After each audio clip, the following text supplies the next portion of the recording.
परंतु ते जे सगळं आहे जनपद म्हणजे पूर्ण समाज, त्या समाजाकरता कुळ सोडायचं म्हणजे कुळाचा त्याग करायचा आणि कुळाकरता एका व्यक्तीचा त्याग करायचा. आता त्याग काही रोज रोज करावा लागत नाही, ते प्रसंग कधी कधी येतात आणि तेव्हा करतातही. त्यांच्या गोष्टी आपण म्हणतो राम वनवासात गेले सगळं सोडून असं म्हणतो.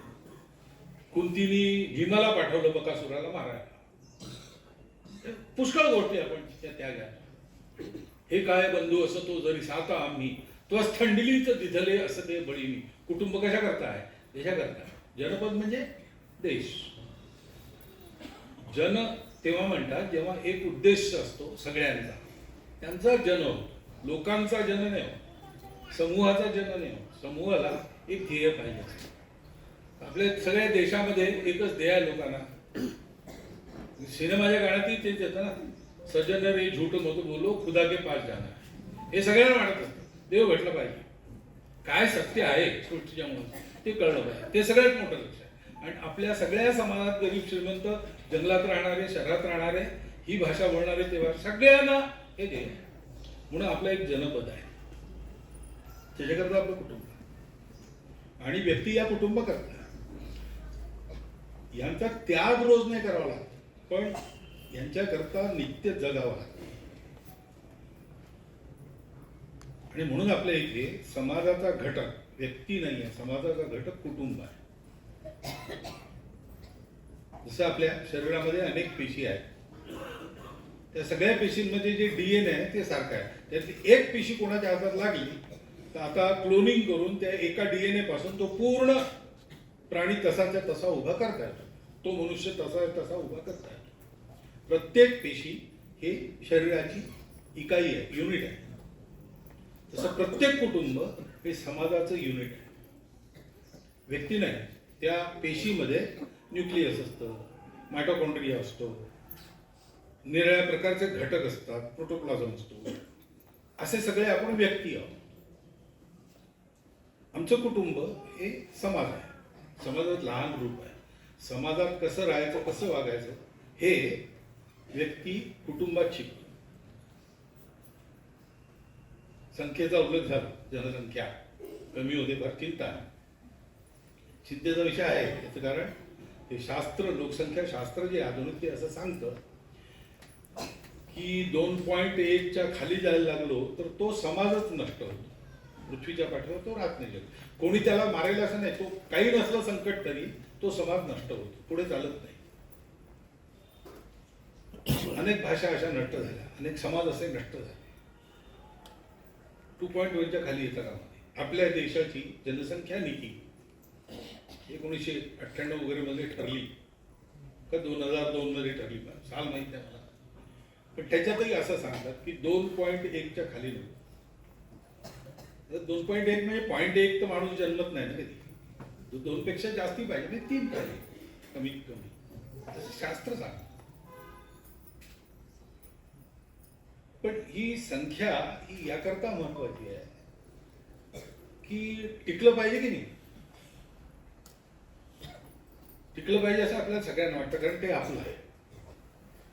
ते किती चांगलं आहे वाईट आहे हे मूल्यांकन नंतर असतं, ते आपलं आहे. आपण कुटुंबात हेच शिकतो ना.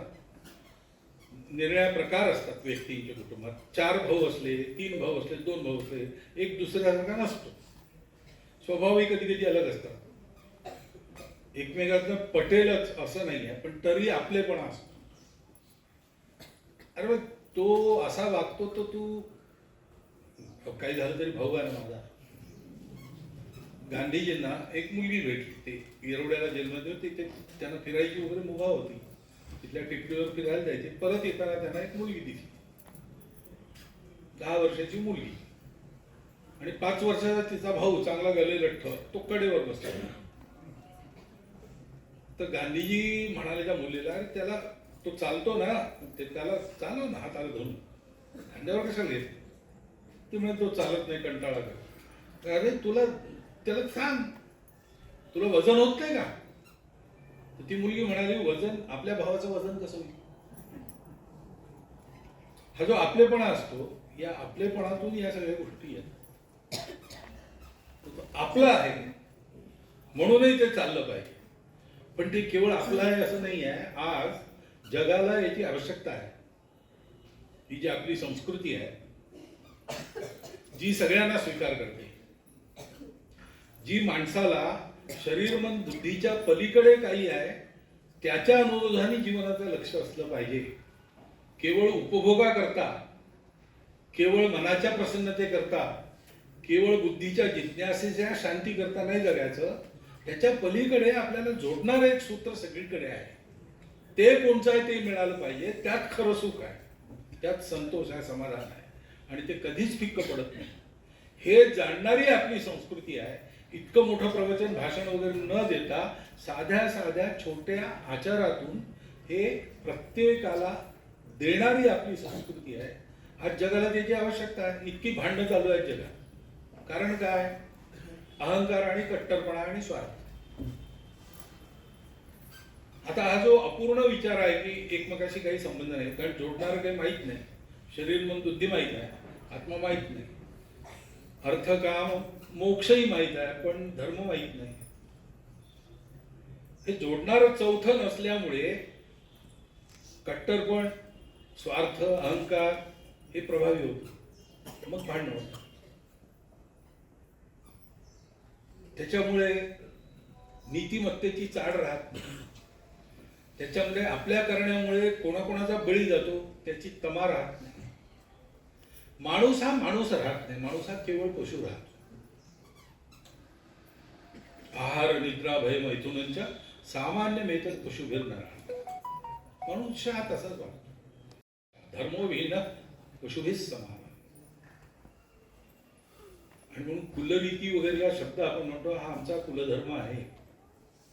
धर्म सगळ्या जीवनाची, सृष्टीची, मनुष्यतेची, अर्थकामसहित मोक्षाची, शरीर मन बुद्धी सहित सगळ्या जीवाची धारणा करतो, त्याला टिकवून ठेवतो, त्याला उन्नत करतो, त्याला पलीकडे नेतो. तो धर्म आपल्या जवळ आहे. तो धर्म शिकणे त्याच्याकरता कुटुंब आहे. धर्म शिक्षण मिळतं. खानपान पूजा केवळ एवढा नाही, हे फार लहानचं अंग आहे आणि ते प्रत्येकाचं वेगवेगळं असू शकतं. परंतु सगळं जग चालावं, सगळा समाज चालावा, सगळे सुखी व्हावे याकरता जो असतो तो धर्म धारणा करणारा, अभ्युदय आणि निःश्रेयस, इहलोकीचं आणि परलोकीचं सुख एका वेळेला देणारा, तो धर्म मिळतो कसा? तो कुटुंबातून मिळतो. आचार धर्मासहित. आचार धर्म देशकाल परिस्थितीनुसार बदलत असतो. बदललेला आचार धर्म सुद्धा कुटुंबातूनच मिळतो. आता जातपातीचा भेद करायचा नाही असं आपण म्हणतो. जातपात किती वर्षापासून चालू आहे आपल्या इथे, तर हे माहीत सगळ्यांना आहे. सगळ्यांची मान्यता आहे. आपल्या शास्त्रात जातपातीच्या भेदाला स्थान नाही, हे आचार्यांनी म्हटलं. पण हे करताना सवय आड येते. ती सवय जाईल कशी? कुटुंबात आचार सुरू झाला की जाते. म्हणून परंपरागत जो शाश्वत आचार धर्म आहे तो आणि देशकाल परिस्थिती सुसंगत नवाचार, दोन्हीचं शिक्षण हे कुटुंबातून मिळत. आणि म्हणून आपलं हे कुलसंमेलन जे आहे, हे कुलसंमेलन याचं फार महत्व आहे. इतका सायास करून, प्रयास करून, एका अर्थाने पश्चर्यास करून आणि हे सगळं शोधून काढलं, कुलवृत्तांत वगैरे. हा केवळ कुलाभिमान नाही आहे. आपापल्या कुलाचा गौरव प्रत्येकाला असतो, असला पाहिजे. पण त्यातून आपली परंपरा काय आहे, आपण कशा करता आहोत, आपलं सामर्थ्य काय आहे, या सगळ्याचा परिचय. त्यातून एक स्वाभिमान उत्पन्न होतो. आणि ज्यापाशी स्वगौरव आहे, स्वाभिमान आहे, तो जीव उभा राहतो. त्याला असा काही गौरव प्राप्त नाही, त्याला काही मिळत नाही.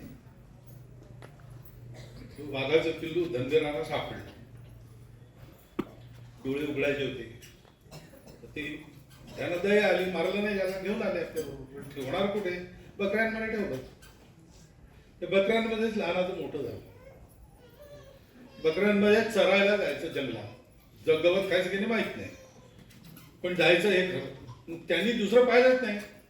धनगर असतात ते आपले मालक आहे, बकरे असतात त्यांच्यात मी एक आहे, आणि त्या बकऱ्यांमध्ये धक्काबुक्की चालते. पण कळपाच्या बाहेर गेले की कुत्रे भुंकतात, त्यांना घाबरून कळपात परत यायचं असतं, नाही तर मालकाची लाठी पाठीवर वाजते. हे एवढंच येऊन त्याला माहित. मग तो कळप जंगलात गेला. तिथे एक खराच वाघ आला जंगलात वाढलेला. शिकारी करता आला, पण ते पाहून शिकार विसरला की अरे हे बकऱ्यांबरोबर एक वाघ आहे, चांगला मोठा आहे, तरुण झाला होतो, आणि बकऱ्या त्याला धक्के मारून बाहेर काढतात, कुत्र्यांच्या मुंगड्यांच्या पुन्हा कळपात परत येतो. ही काय भानगड आहे. मग त्यांनी त्याला हाक मारत चाल केली तिकडे, म्हणजे गर्जना करू. बकऱ्या पळायला तर हाही पळायला लागला, आणि धडक मारून त्यालाच पकडलं. तर तो थरथर कापायला लागला. अहो मला सोडून द्या, पुन्हा तुमच्या जंगलात येणार नाही, त्या बकऱ्यांच्या नादाने याला मला काही माहीत नव्हतं वगैरे वगैरे. तेव्हा त्या वाघाच्या लक्षात आले याला माहीत नाही हा कोण आहे. मग त्याला ओढत ओढत तो तलावाच्या काठी घेऊन गेला आणि प्रतिबिंब दाखवलं. सांग तू माझ्याशी मिळतो की त्या बकऱ्यांसारखं तुझं रूप? त्यांनी पाहिलं. का मी तुमच्यासारखा दिसतो तर मी वाघ आहे का? गर्जना करून पहा. वाघ आहे आणि गर्जनाही करता येत नाही तर कसला कामाचा? त्यांनी गर्जना करून पाहिली, ती आली, कारण तो वाघ होता. त्यानंतर त्या कुत्र्यांनी, धनगरांनी, त्या मेंढ्यांनी त्या जंगलात पाऊल टाकलं नाही, कारण त्यांना माहिती आता इथे जो वाघ आहे त्याला माहित आहे की तो वाघ आहे. असं स्वगौरव त्याच्या आधारावर उन्नती होते. तो स्वगौरव प्राप्त करून देणे, स्वपरंपरा सांगणे, आणि ती परंपरा तपशिलाने वेगवेगळी असते, परंतु मुळात शाश्वत आहे आणि ती सगळ्यांची एक आहे, सगळ्या मानवजातीची एक आहे. धर्म जरी त्याला आज आपण हिंदू धर्म म्हणत असलो तरी हे फार नंतरचं नाव आहे. त्याचं जेव्हा शास्त्र लिहिलं गेलं तेव्हा त्याला मानव धर्मशास्त्रच म्हटलेलं, कारण आपल्याला काही दुसरा धर्म वगैरे नकोच होता, आपण सगळ्यांना एक मानतो. आपल्याला हे फार पूर्वी कळलेलं आहे की हरी सर्वत्र भरला आहे, विश्वरूपच झालेला आहे, सगळीकडे पावित्र्य आणि चेतनाच आहे, ती एकच आहे. हे आपल्याला माहीत असल्यामुळे आपण सगळ्यांसाठी विचार केला, सगळ्यांसाठी जे केलं तेच आहे, त्याची आज विश्वाला जरूर आहे. आणि म्हणून या कुलसंमेलनाचा विचार तुम्ही असाही करा. त्याच्याच करता कुलसंमेलन असावं असं एकूण पाहून मला वाटतं. खूप परिश्रम केले, चांगला कार्यक्रम आयोजित केला.